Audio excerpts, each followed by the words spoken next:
सभी ने एक दूसरा प्रश्न दिया है, वो भी बड़ा अच्छा सा है। स्वामी जी, अक्सर हमें ध्यान करने के लिए कहा जाता है, फिर ये कहा जाता है कि ध्यान है ना करना, कुछ ना करना। क्या ना करने की स्थिति को प्राप्त करने के लिए कुछ करना आवश्यक है?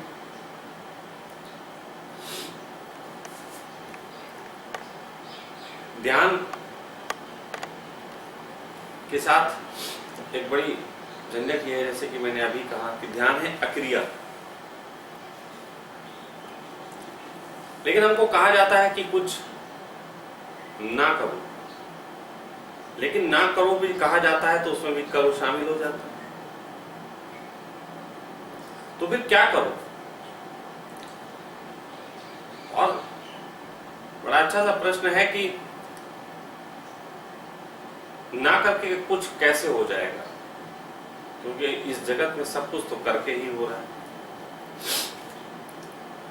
एक बड़ा रहस्यमय इस जगत का सूत्र है, वो ये है कि यहां कोई कुछ कर नहीं रहा है, यहां सब हो रहा है। हाँ, ये मनुष्य की अपनी दृष्टि है और छोटी दृष्टि है, जिसके कारण दिखाई देता है कि हम कुछ करते हैं।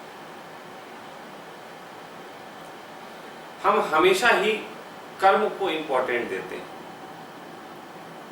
लेकिन वो कर्म हमेशा ही किसी कारण से पैदा होते हैं। तो कभी ये चिंतन करने की जरूरत है कि क्या उस कारण के लिए हम कुछ करते हैं कुछ कारण। एक कहा जाता है कि हर क्रिया की प्रतिक्रिया होती है। तो आप ऐसे ही समझो कि आप कर्म करते ही एक बवाल में पड़ गए, आपने कुछ करा और बवाल शुरू हुआ। ध्यान में जो ना करके पाए जाने की स्थिति है, उसको थोड़ा समझ लो। अभी गर्मी है, क्या इस गर्मी के लिए आपने कुछ किया था? आप कहोगे नहीं किया, लेकिन मैं कहूंगा कि इस गर्मी के लिए आपने किया था, बिना करे किया था। आपके शरीर में 12 वोल्ट की बैटरी है। वो 12 वोल्ट की बैटरी केवल आपकी नहीं है, ऐसे हजारों लाखों लोग हैं जिनके शरीर की वो 12 वोल्ट की बैटरी एक गर्मी की तैयारी करती है। लेकिन सिर्फ गर्मी की तैयारी करती है ऐसा आपको दिखता होगा, फिर गर्मी पड़ जाती है। फिर जब गर्मी अधिक होती है तो कहीं कोई पानी है, बादल जो बरसने की तैयारी कर रहा है, वो वहां खड़ा होता है उधर, फिर वो बरस जाता है, फिर वो ठंडा कर देता है। जब ठंडा कर देता है तो फिर उस क्रिया की प्रतिक्रिया में आपका शरीर जो है और तेजी से एक्टिव होता है, फिर वो गर्मी की तरफ तैयारी करता है। तो ऐसे ही आप ना करके बहुत कुछ करते हैं, लेकिन फिर भी ना करने में भी कुछ करना है, लेकिन वो बहुत सूक्ष्म भाव के तल पे करना है, बहुत सूक्ष्म। इसके और रहस्यों में अगर समझना हो तो हमें समझना पड़ेगा विलोम से। किसी भी चीज का विलोम उस दूसरे चीज के कारण की तरफ खड़ा होता है। जैसे दिन और रात, पिता और पुत्र, सुख और दुख, ये जो चीजें हैं विलोम, ये एक दूसरे के जन्म का कारण है। सुख और दुख, सुख के कारण ही दुख आता है और दुख के कारण ही सुख आता है। लेकिन इसमें किसको तुम पिता कहोगे, किसको पुत्र कहोगे, कहना मुश्किल है। किसने किसको पैदा किया, ये एक अनंत श्रृंखला का खेल है, जिसके कारण कभी सुख चला हो या कभी दुख चला हो, तुम कुछ भी कह नहीं सकते। ये बहुत लंबी एक श्रृंखला है। उसी प्रकार धर्म में आप परमात्मा के प्रति एक बैठते हैं तैयारी से कि वो आपको उपलब्ध हो, लेकिन आप क्या करोगे? आप इंद्रियों से जो करोगे वो कर्म हो जाएगा। तो यहां पे एक चीज है, विलोम पकड़ना पड़ेगा, क्योंकि विलोम आकर्षित करता है। अगर सुख ना हो तो दुख का कोई स्थान नहीं है, दुख ना हो तो सुख का भी कोई स्थान नहीं है। दिन है तो रात है, रात है तो दिन है। अगर पुत्र होगा तो पिता भी होगा, और पिता होगा तभी पुत्र होगा। दोनों में से किसी एक को हटा दो तो दूसरा भी नहीं होगा। अब बात ये आती है कि परमात्मा का विलोम क्या हो सकता है? परमात्मा का विलोम क्या हो सकता है? थोड़ा चिंतन करके देखो। सामान्य भाषा में हम परमात्मा को भगवान कहते हैं, तो भगवान का विलोम जो है वो शैतान हो जाएगा? नहीं, गलत हो गया ये विलोम। ये विलोम नहीं। अस्तित्व को अगर समझना हो तो वैज्ञानिक भाषा में समझे तो ऐसा है, कहते हैं कि एक दिन अंधकार ही अंधकार था और कुछ भी नहीं। फिर अचानक एक प्रकाश फूटा। प्रकाश फूटा और सेकंड के लाखवें हिस्से में वो 80 लाख किलोमीटर दूर फैल गया था। तो धीरे धीरे वो विस्तार ही आज हमारे जन्म का कारण है। वैज्ञानिक इस भाषा में समझाते हैं कि ऐसे ही एक दिन ये नष्ट भी हो जाएगा, फिर अंत में केवल अंधकार बचेगा। और धर्म ऐसे कहता है, वो कहता है परमात्मा अकेला था, इसकी दो होने की चाह उठी। जैसे ही चाह उठी संसार का जन्म हुआ। ये वही बात हो गई कि अंधकार था, चाह होते ही प्रकाश फूटा, फिर प्रकाश फूट गया, और क्योंकि वो उसकी ही चाह थी तो उसकी चाह आज तक विस्तार है। फिर धर्म में एक चीज कही जाती है, जो चाह से मुक्त हुआ वो फिर परमात्मा हुआ। हम सब चाह के खेल हैं, क्योंकि हम सब उसी ऊर्जा से निर्माण हुए। हमारी चाहें ही खत्म नहीं होती,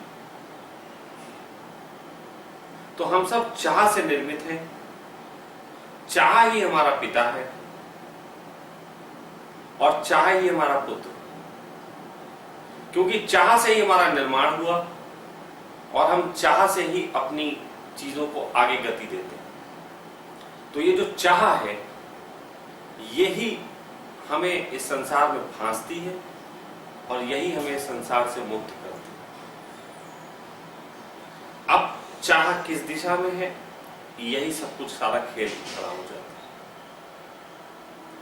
परमात्मा इस जगत में चाह के कारण आया।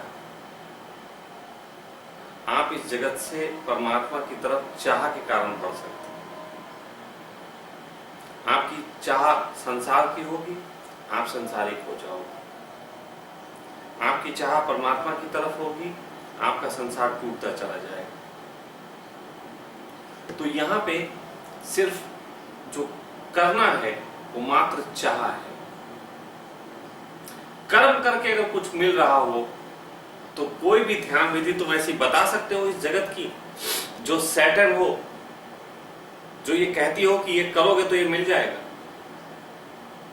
कोई बता सकते हो? नहीं। कोई भी विधि ये नहीं कह सकती कि तुम्हें 100% ये पहुंचा सकते। लेकिन एक चीज हर विधि को बताने वाला कहता है, अगर तुम्हारी चाह है तो तुम पहुंच सकते। यानी कि इंपॉर्टेंट चीज, कॉमन फैक्टर जो है वो हर ध्यान विधि के पीछे एक ही है, और वो है तुम्हारी चाह। लेकिन चाह के लिए भी कुछ करोगे क्या? चाह के लिए भी कुछ करना पड़ता है। ये जो है चाह, जैसे मैं आंख बंद करके यहां बैठ के और दुकान खोल लूं, तो क्या इसे तुम कर्म की श्रेणी में लाओगे? नहीं। कर्म की श्रेणी में वही चीजें आती हैं जिसमें इंद्रियां सहभागी होती हैं। जिसमें इंद्रियां सहभागी नहीं है वो कर्म की श्रेणी में नहीं आती।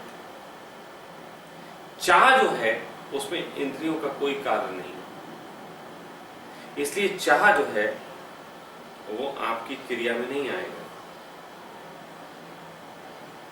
इसलिए कुछ ना करने में भी कुछ करना है, वो है चाह।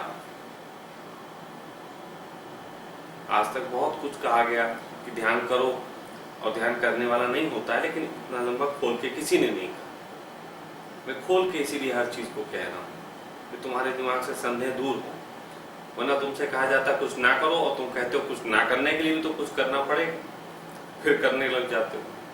बार बार लौट फेर के मैंने देखा कि किसी को ये बात समझ में आ जाती है कि करने से कुछ नहीं मिलेगा, लेकिन लंबी आदत के कारण फिर वो कुछ करने ही लग जाता है। तो कृपा करके करना छोड़ो, शांत होकर बैठना सीखो, उसकी चाह से उसकी तरफ चाह कि तू मिले। तू मिलेगा अर्थ भी नहीं है कि कोई मिलना कोई ऐसा है कि शारीरिक रूप से आएगा वो, कि ऊर्जा रूप से आएगा वो, कि तुम्हारे सहस्त्रार को तोड़ के तुम्हारे अंदर बस जाएगा। नहीं, तुम उसके प्रति चाह से भरे रहो। दो ही तरीके की बातें होती हैं, एक पार्श्विक होती है, एक सात्विक होती है। किसी भी कृत्य में दो ही रूप होते हैं, पार्श्विक और सात्विक। एक व्यक्ति तलवार उठा के हत्या करता है क्योंकि उसे हत्या करने में मजा है, लेकिन मोहम्मद जब तलवार उठाते हैं तो वो धर्म के लिए उठाई गई तलवार। एक व्यक्ति रुपए कमाता है क्योंकि रुपए कमा के पड़ोसी को नीचा दिखाने के लिए गाड़ी खरीदती है, और एक व्यक्ति रुपए इसलिए कमाता है कि एक बीमार का इलाज करना। सात्विक और पार्श्विक का सेल चलता रहता है। आप कौन सा कर्म करते हो, मैं किसी भी कर्म में रुकावट नहीं डालता, आप सारे ही कर्म कर सकते हो, लेकिन उस कर्म के पीछे तुम्हारी चाह क्या है, ये बहुत इंपॉर्टेंट है। और मैं फिर एक चीज और बता दूं, जिस प्रकार जब आप प्रेम करते हो तो प्रेम करते वक्त ही उसका आनंद मिल जाता है, ये भविष्य में नहीं मिलता। भविष्य में तो बच्चा हाथ लगता है, प्रेम का आनंद तो उसी वक्त मिला था। भविष्य में तो पिता बनने का मजा मिलता है।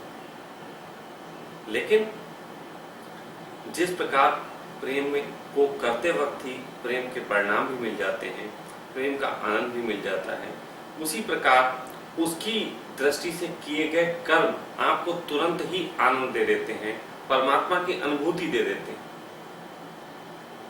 जितने कृत्यों में, जितने कर्मों में आपका भाव उसकी तरफ होगा, उतने वक्त परमात्मा आपके साथ है। जितने वक्त आपका भाव नहीं होगा, उस वक्त परमात्मा आपके साथ में नहीं। जिस दिन यही भाव 24 घंटे हो जाता है, परमात्मा पूरी तरीके से तुम में समाहित हो जाता है। जब तक ये 23 घंटे और 59 मिनट है, तब तक कहीं ना कहीं अपूर्णता है, क्योंकि सर्किल पूरा नहीं। तो वो जो सर्किल पूरा है, उसको करने के लिए 24 घंटे की अपनी जो जीवन शैली है, वो उसकी दिशा की ओर बनानी पड़ती है। यही करने योग्य है। कर्म कोई करते हो तुम, वो इतना इंपॉर्टेंट नहीं है, लेकिन धर्म में अक्रिया बनेगी तुम्हारी चिंतन शैली, तुम्हारे सोचने का तरीका।